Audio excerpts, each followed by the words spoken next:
Now, I have two of my officers here who have issues to raise on the matter that has been explained here. Paul. Chairman, first, on the issue of the complementary system, we did write a letter on the 27th of June, and we were hoping that we would have gotten a response to that. But what CEO has said about what the Court of Appeal said was not correct. Because what the case did say at the High Court was that a complementary system must be different under Section 44A, must be different than what you have under Section 44. And in fact, they said that that is why Section 44A uses the word notwithstanding. And Section 44 says that you use technology. So when Section 44A tells you to have a complementary system, it says a system that is complementary to technology. So you cannot revert back to Section 44 again to a system under Section 44 when it has failed. Secondly, what the Court of Appeal did say was that Regulation 69 is your complementary system. And it upheld the fact that you have used Regulation 69, and upheld that that is going to be taken to be the complementary system. And if you read that judgment, I will ask you to look at paragraph 27 of that judgment. I think nobody is saying that you use printed registers. We are saying that system should be in place. The law requires you to have that system in place so that if anything should fail, it should be there. What is concerning is not that the insistence is that you don't use technology. They say, yes, use technology, use all the systems that have been described, but the law requires you to have that system in place. Whether it is going to be used or not, but the law requires you to have it in place. Thank you. Mr. Chairman, my name is Saitabao Chori, and I'm the National Chief Agent for the Presidential and Deputy Presidential candidates for Azimio. What my colleague Paul Mwangi has said is the legal position. In fact, the Court of Appeal decision that the CEO referred to was very clear. I do not want to read specific provisions of that Court of Appeal decision, but the upshot of that decision was that by dint of Section 44A, by dint of Regulation 69, the Commission is obliged, legally obliged, to use the printed register. And the use of the printed register is very specific. It is a complementary mechanism, but it is also a safety mechanism. It is also a safety mechanism in the sense that it is able, the printed register is able to, first of all, confirm that the person appearing before the clerk is a registered voter. That is why the law requires that when a voter appears, the clerk calls out the name of the voter as it appears in the printed register. Also, the reason that the law requires that the name of the voter is struck out or cancelled from the printed register is because you are able to confirm at a glance from the printed register who has voted and who has not. And lastly, the printed register has never been the problem in our elections. I think for the Commission to say in broad daylight that all the problems that we have had in our elections, and there have been many, are the fault of the printed register, I think that is not true, and it is not the position. In 2017, the problem was transmission of results. Could the Commission tell us how the printed register was involved in the transmission of results? Having said that, the law is clear. The printed register has to be used as a complementary mechanism. The law has not been amended. The Commission has not made any efforts to amend the law. Section 44A is still there. Regulation 69 is still there.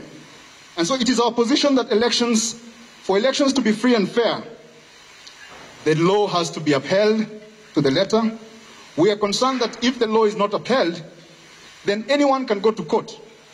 If the printed register is not used according to the law, then someone can go to court and say these elections were not held in compliance with the law. Lastly, I want to give my colleague, George Joroge, to deal with the technical aspects of the register. Thank you very much. The technical aspects. Thank you very much, Mr. Chair. I think you did speak to the issue of the KIMS kit, and of particular interest is the issue you talked about, the SD cards. Number one, are the SD cards encrypted or not? When you talk about the SD cards archiving the data, are you manipulating the database as it is, as a user, as the respective voters are voting? Now, one of the things that has come out very clearly was the issue of the KIMS kit. Now, how likely are we to identify all the voters, in particular the prisms, in reading the data of the user, the fingerprints, in terms of guarantee? As you know, in the 2017 election, we missed about 2.5 million people to be identified on the KIMS kit. The other issue is the issue of the KIMS kit. On your tender for the KIMS kit, one of the requirements was that the KIMS kit must come with an MDM, the mobile device management. Now, this includes the issue of access to the KIMS kit on remote at each polling station. Talk to us on the issue of your connectivity to each of the KIMS kit. Do you have real-time connectivity to it or not? The other issue is on the KIMS kit also, is the geofencing. Is each of the KIMS kit geofenced to each of the polling stations? Now, when you talk about there being KIMS kit that are there for backup purposes, are they within the geofence KIMS kit or not? I thought we discussed in the physical register. Okay. Why don't we dispose of that? Then we can now move to the other issue. Okay. Otherwise, we shall not finish this conversation. Okay. I'm aware Azimio has written a letter on the KIMS kit. Okay. Maybe the Commission will respond fully, but I may also ask our CEO to then address some of the issues raised in that letter. Majority of the concerns, as I raised, Mr. Chair, is the issue of the identification of the voters. When you talk of, for instance, the issue of the archiving of the register of the people who have automatically voted, are you saying then the database at each of the polling station is being manipulated? Because when you archive, it means that you have either deleted or you've added somebody else. Okay.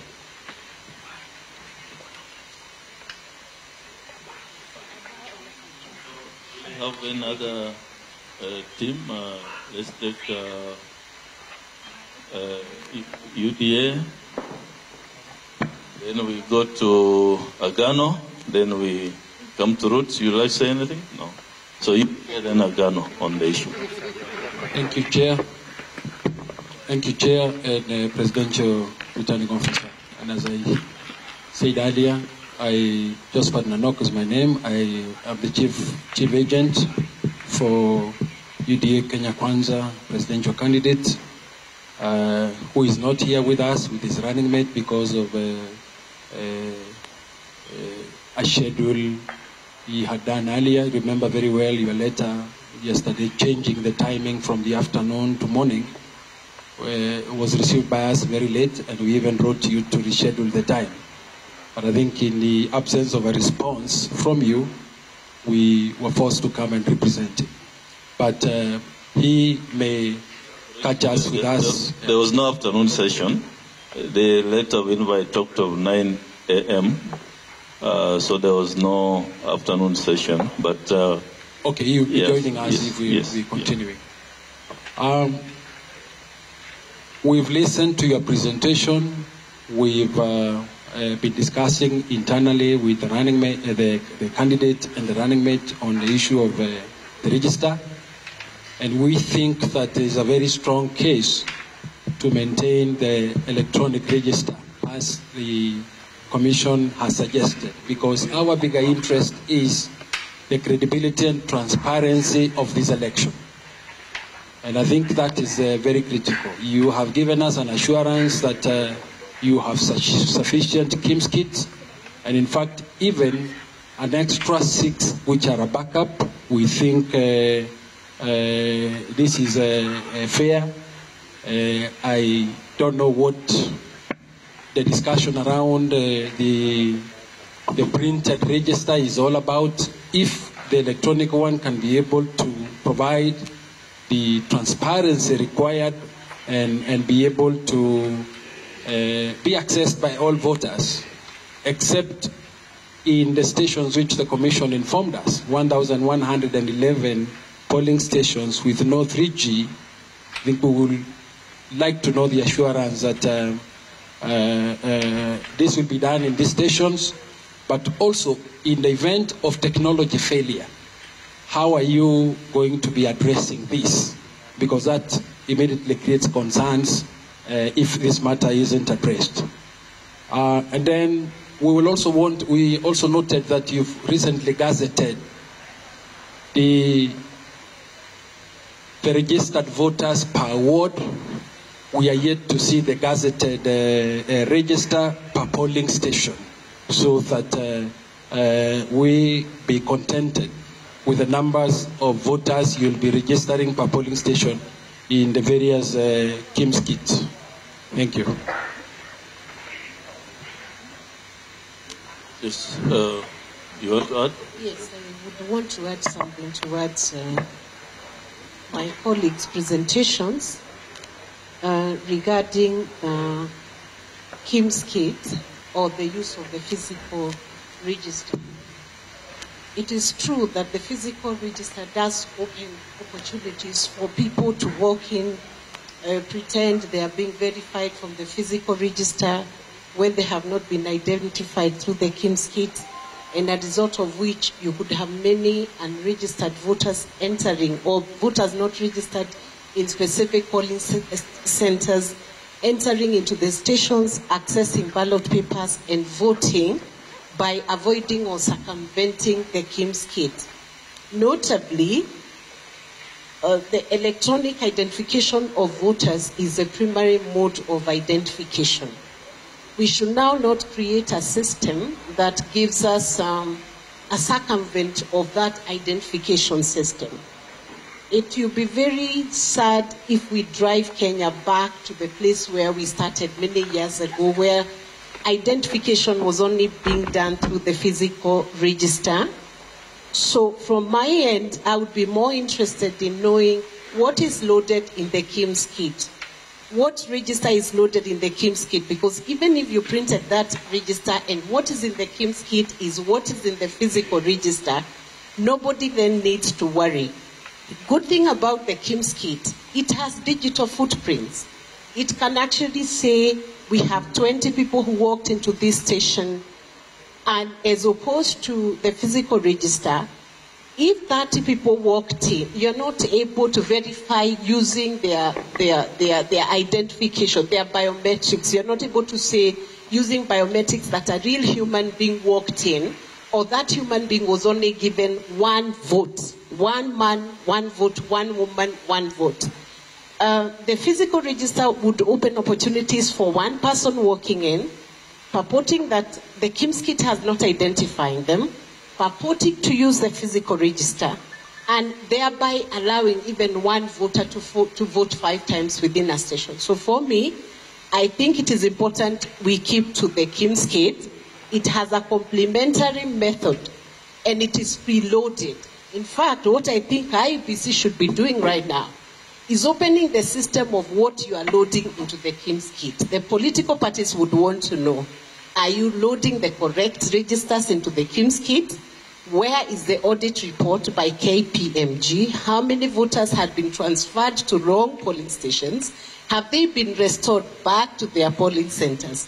Once we verify we have the right register going into the KIMS kit, then we will have the confidence that what is preloaded into the KIMS kit is going to be okay. We are also aware of the fact that the identification system is not using the network system, because we assume you have preloaded that record into the KIMS kit. So whether there is network failure or no network failure, a voter can still be identified through the KIMS kit. The network story only comes in at stage 2, where you are doing the results transmission. And that's a discussion, I believe, which is in the agenda. But for the time being, the UDA position, the Kenya Kwanza position, is that identification of voters must have digital footprints, and we stick with the technology, no physical registers. Agano. Thank you, Chair. For record, we would like to say that we in Agano, and I myself as a presidential candidate, have no problem with electronic voter identification. We are speaking both from a party position, and for me it's experiential, as I'll explain in a short while. I've not heard the CEO say that the alphanumeric will not be available. I've heard, and maybe this can be corrected, that depending on the circumstances, yes, it will be looked into, and that should give anybody, it gives us comfort. The only area that would be of worry to us is what happened if there was no connectivity and things like that. And you have said that it will be able to work, and it works offline. You have said you've learned that from the 2017 mistakes, and you are no longer in that space. If I can backtrack a little, everything is going electronic. Even for those of us in any space, I'm in the legal profession, and any opportunity to do things electronically, we are running to it. It's the way to go. And there are a lot of quotes and sayings about electronic, including, and this has no reference to anyone here, that it's only a fool who would, given the two choices, who would not choose electronic. I have been a victim of the alphanumeric myself, particularly in the last election. If there is a system of, I know a colleague out there said, the print register has not been the problem, but for me it has a problem, and particularly in the year 2017. I was running for Senate in Lamu County, and everybody knew I had got that seat. Hata wale walikuwa wananipigia kura walikuwa wanasema, wakili, hiki kiti ni chako na hiki ni cha watu kama wewe. Uende kule kwa seneti, mkutane na Seneta Emos wako, mawakili wezako, Seneta Orengo. But woe and behold, what happened from the alphanumeric in Pate, in Kiunga, you name it, in Boni, in those places where I couldn't reach. I woke up one day and I learned there are levels of rigging.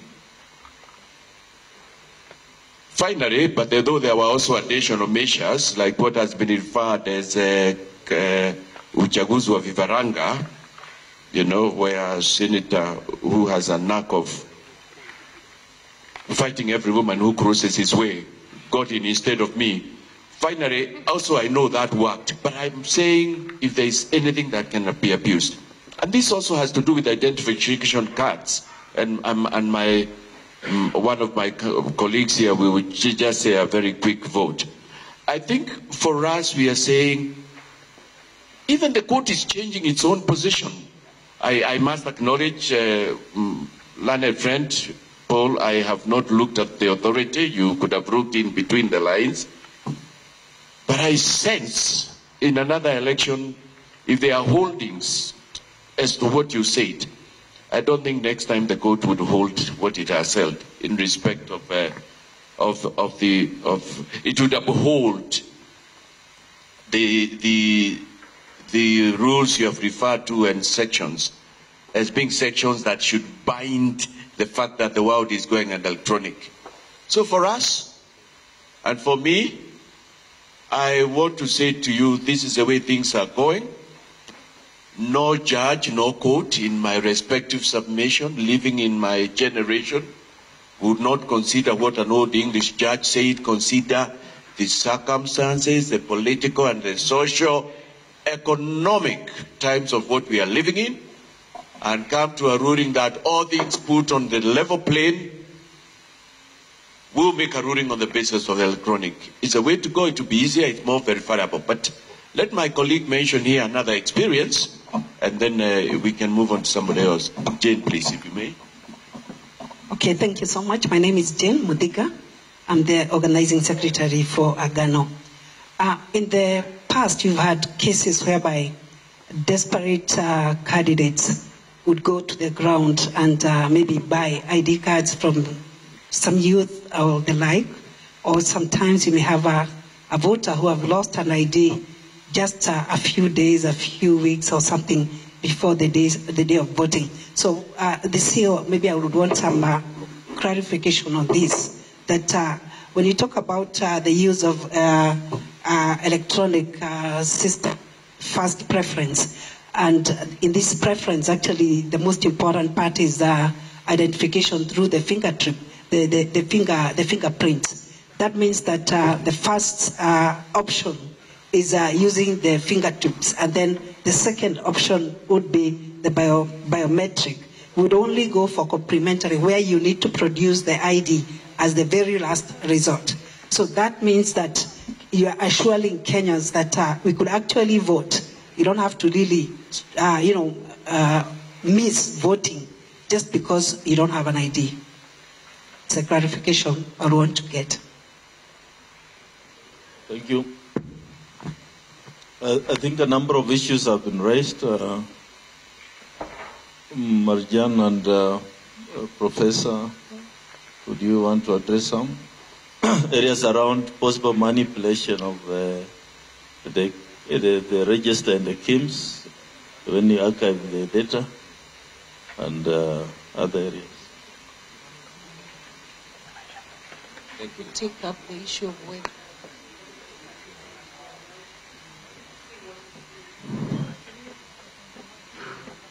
you could take up that issue of whether political parties could be allowed to observe the e-register that is being loaded onto the KIMS kit. Thank you.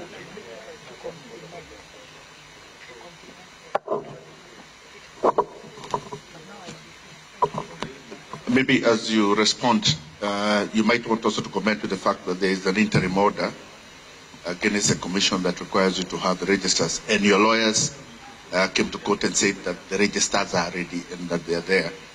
And an interim order was saying that you must provide them on election day. Maybe you want to comment on the issue of compliance with that order. Thank you. Thank you very much. The issues related to legal aspects of the register.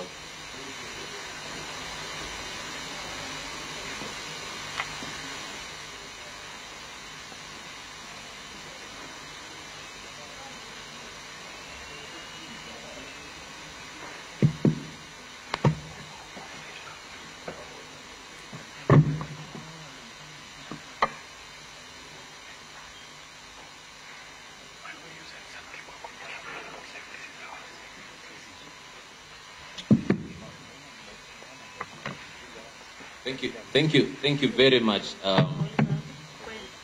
for your questions and clarifications. Actually, for me, it means you are paying attention to what we are discussing. And so on the issues, matters legal, issues related to Section 69, Section 44, and the issue of the interim orders that we've just been advised. I think our legal counsel, Mr. Owiye, is here. He will be in a position to address. Let me address the other issues that were raised in relation to use of KIMS kit. The first question was regarding the issue of SD cards.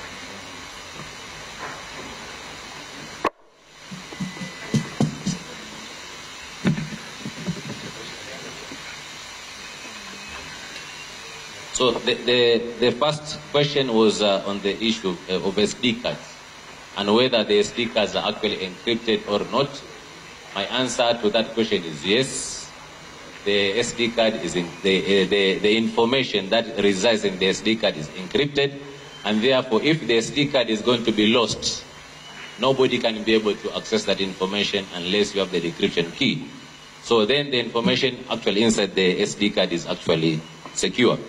The other question is on the archiving of the voters who have already voted. Yes, the system basically automatically archives any person who has voted. And archiving does not mean deleting.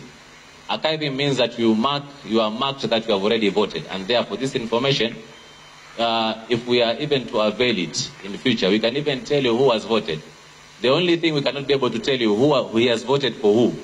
But in terms of who has voted, what is his age, what is his sex, what is the sex, and the rest, that information can be provided. How effective is the KIMS kit in identifying? How did it, I think we all know, and with that we did not have any problem in 2017 in terms of identification. In fact, I want to confidently say that by 5, almost all the voters who had turned up the polling station had been identified.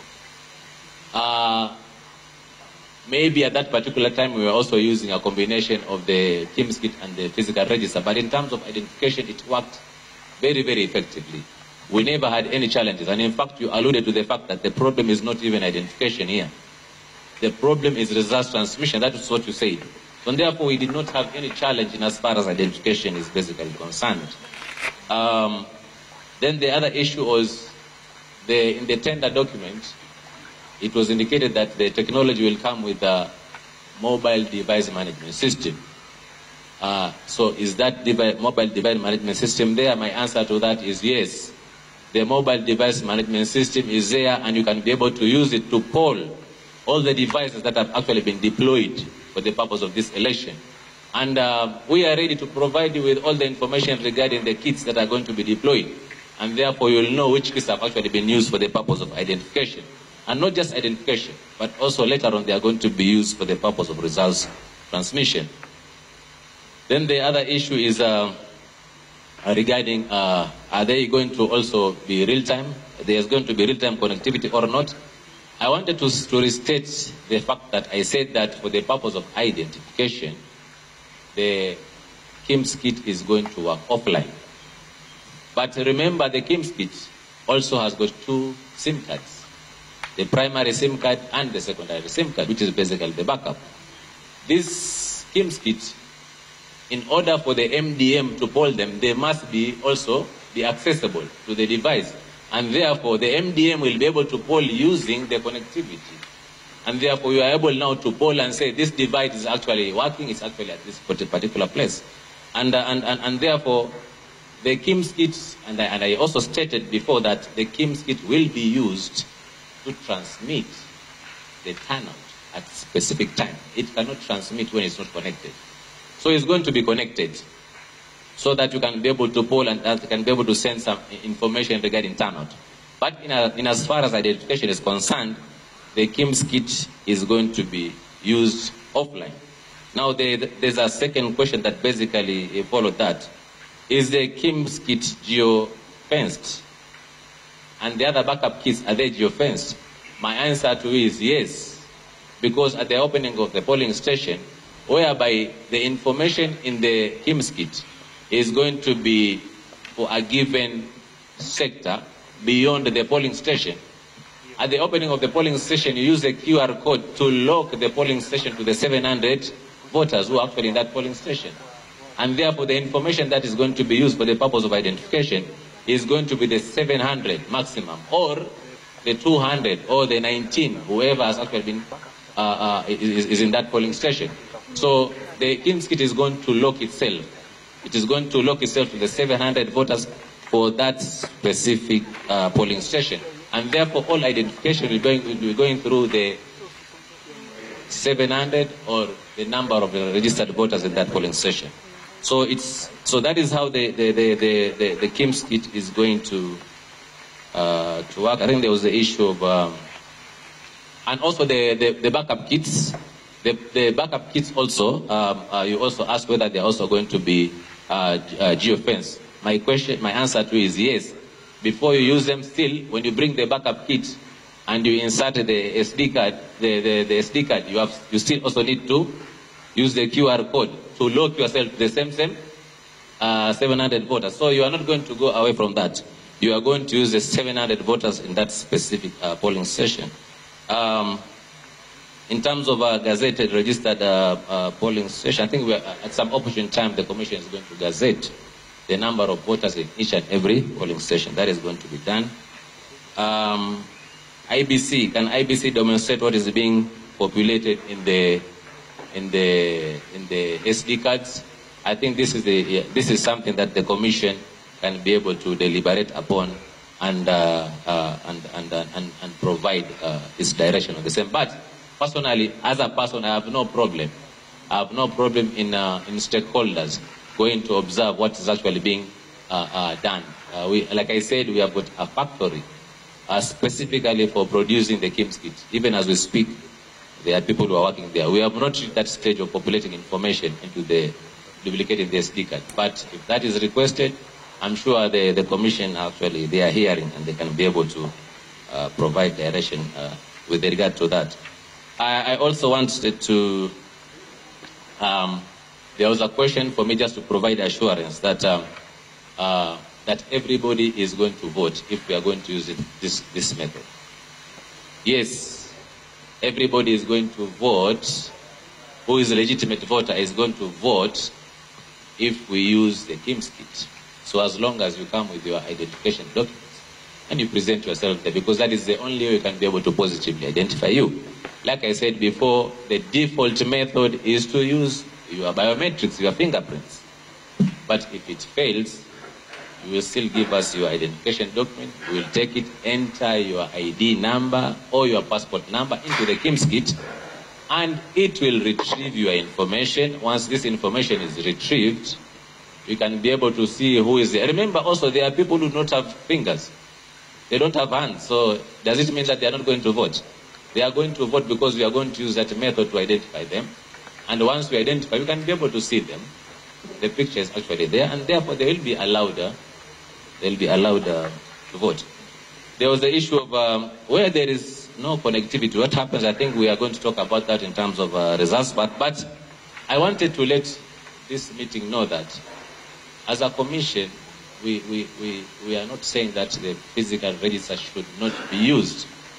We are saying that if we are to use a physical register, it should be the last resort, whereby all the other methods have actually failed. And therefore, this should basically be the discussion. Thank you very much.